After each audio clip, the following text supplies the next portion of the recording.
Assalamualaikum warahmatullahi wabarakatuh. Halo Sobat Omnas, selamat datang kembali di channel YouTube Catatan Omnas. Pada video kali ini kita akan membahas materi perkuliahan analisis dan perancangan sistem informasi pertemuan 1 bagian 3. Adapun pokok bahasan kita kali ini adalah sebagai berikut.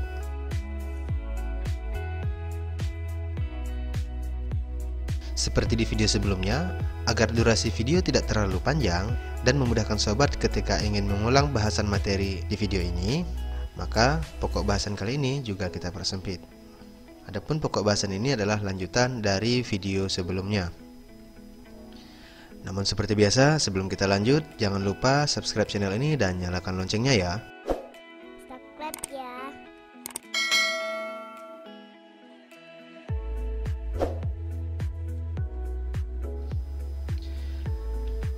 Baik, kita langsung saja masuk ke bahasan berikutnya, yaitu kutipan. Nah, apa sih kutipan ini? Dan apa pentingnya kutipan ini dalam pelaksanaan penelitian?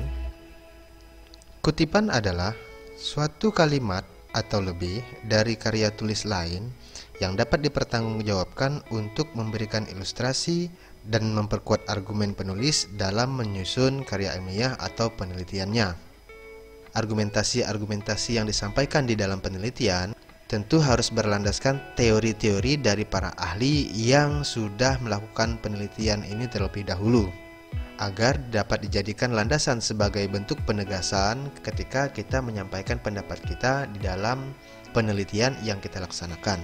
Hal ini juga sudah disampaikan di video sebelumnya kan, di video bagian 2, yaitu di mana penelitian kita harus memiliki landasan teoritis. Nah, seperti itu. Lalu, mengapa harus menyertakan teori-teori dari para ahli? Apakah tidak bisa kita menyampaikan pendapat atau argumentasi kita saja? Ya, boleh-boleh saja kita menyampaikan argumentasi dan pendapat kita, namun harus diperkuat dan dipertegas dengan teori-teori dari para ahli tersebut. Nah, sedangkan kita sendiri belum menjadi seorang ahli, makanya kita menggunakan teori-teori dari para ahli yang sudah melakukan penelitian sejenis terlebih dahulu. Namun, jika diri kita sendiri sudah pernah melakukan penelitian sebelumnya, maka kita juga boleh mengutip teori kita sendiri, asalkan dengan catatan bahwa penelitian kita sebelumnya itu sudah dipublikasikan.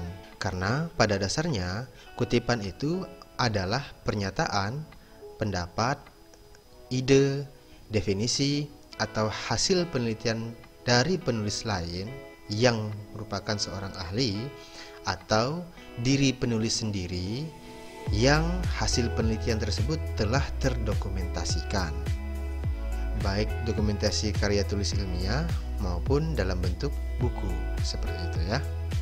Jadi boleh kalau kita ingin menggunakan teori kita sendiri, namun pastikan bahwa penelitian kita sudah dipublikasikan dan sudah diakui.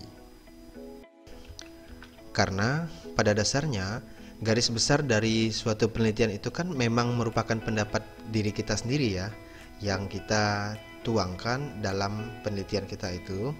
Nah, kutipan hanya berfungsi sebagai bahan atau bukti untuk menunjang dan mempertegas pendapat yang kita sampaikan di dalam penelitian kita itu. Jadi, poin penting dan poin utama di dalam penelitian tentu saja adalah pendapat kita sendiri, namun dipertegas oleh teori-teori dan pendapat para ahli. Nah, kalau ingin menggunakan pendapat sendiri, tidak mau menggunakan pendapat ahli lain, boleh juga, tetapi pastikan bahwa kita memang merupakan seorang peneliti, artinya sudah pernah meneliti sebelumnya dan penelitian kita sudah pernah dipublikasikan dan sudah diakui. Nah, begitu ya. Nah, seberapa banyak pun pendapat yang kita sampaikan di dalam suatu penelitian, jika tidak didukung dengan teori-teori para ahli, maka akan diragukan keabsahannya. Nah, jadi salah satu fungsi dari kutipan itu adalah memang tadi untuk memperkuat pendapat-pendapat kita ya, dan tentunya ada tata cara penulisan kutipan ini sehingga memang kita mengacu pada hasil penelitian atau karya tulis orang lain atau hasil penelitian kita yang sudah dipublikasikan. sehingga memperkuat pendapat kita, namun tetap menghargai pendapat para ahli dan para peneliti sebelumnya dengan selalu mencantumkan sumber dari kutipan tersebut. Nah, dengan begitu, harapan kita hasil akhir dari penelitian kita bersifat valid.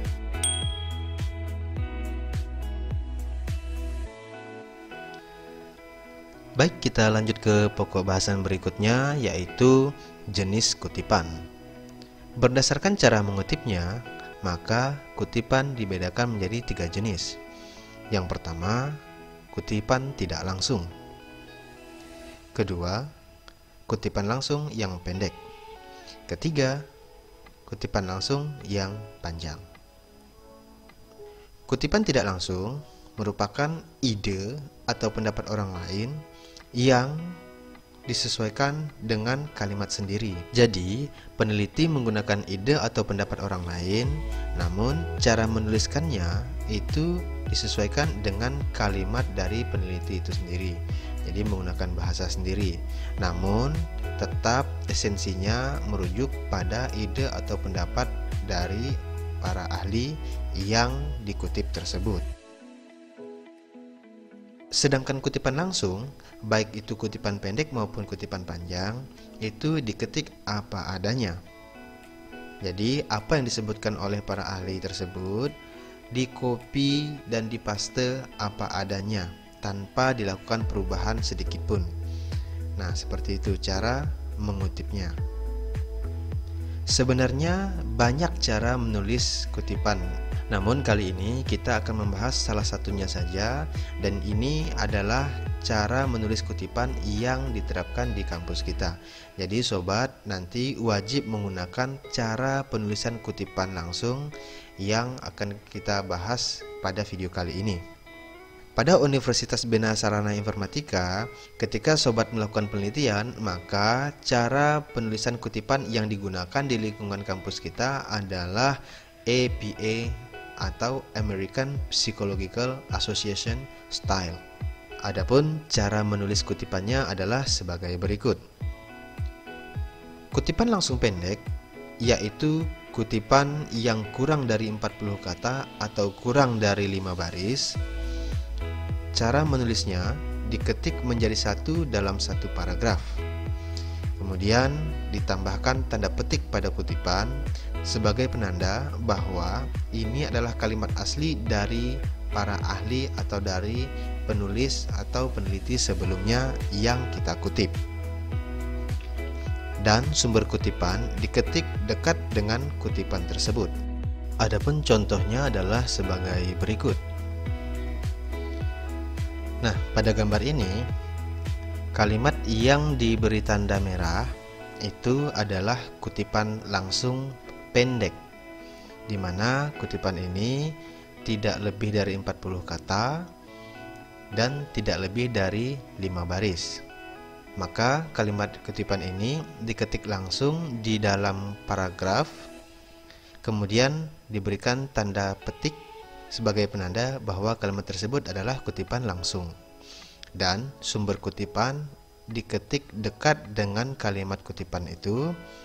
Kita bisa lihat di ujung kalimat. Nah, di sini ini adalah sumber kutipannya.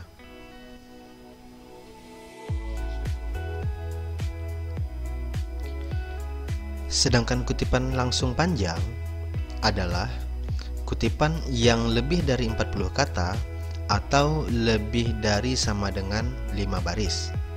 Kutipan diketik menjadi paragraf rata satu spasi.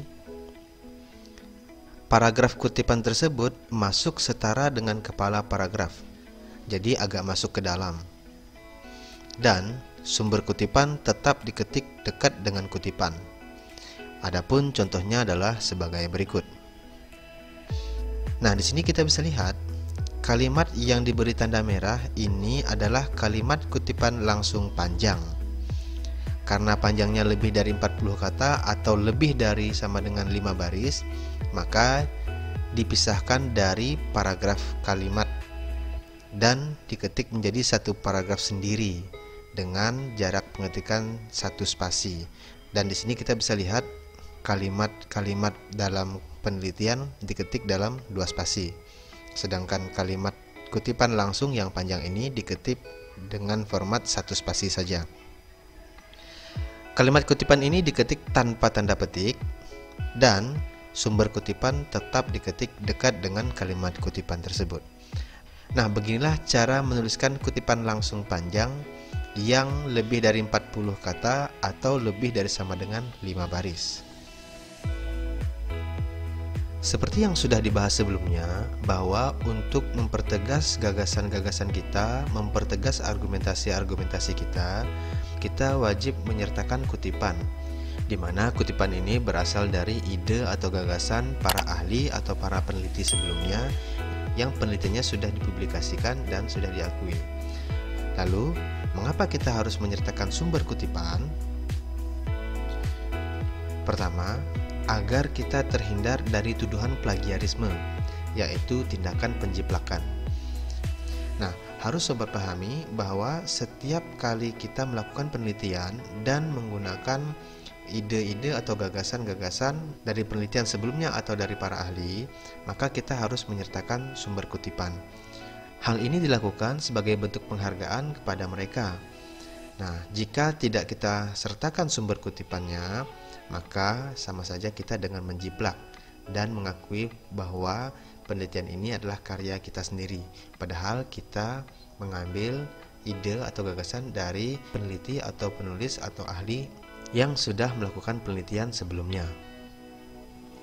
Kemudian yang kedua, seperti yang sudah disampaikan tadi, penulisan sumber kutipan itu adalah untuk menghargai penulis sebelumnya. Nah, jadi salah satu bentuk penghargaan kita adalah kita mencantumkan nama mereka sebagai sumber dari ide atau gagasan yang kita gunakan. Dan yang ketiga, penulisan sumber kutipan bertujuan untuk membantu pembaca untuk mengetahui sumber kutipan. Misalnya kita menyisipkan kutipan di penelitian kita, namun bila pembaca ingin mengetahui lebih lanjut tentang ide atau gagasan yang kita sampaikan di penelitian kita, maka pembaca dapat mengetahui lebih lanjut dengan menelusuri sumber kutipan yang sudah kita sisipkan.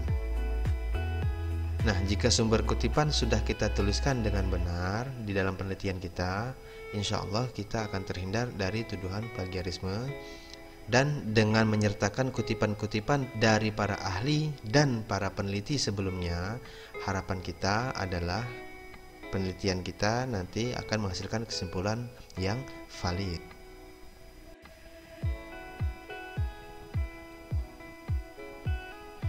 Oke, itu dia pembahasan materi perkuliahan analisis dan perancangan sistem informasi pertemuan 1 bagian 3. Semoga dapat dipahami dengan baik ya.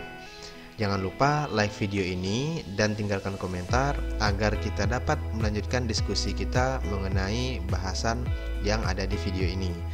Jangan lupa share video ini di sosial media sobat agar teman-teman yang lain juga dapat mengambil manfaat dari video-video yang ada di channel YouTube ini.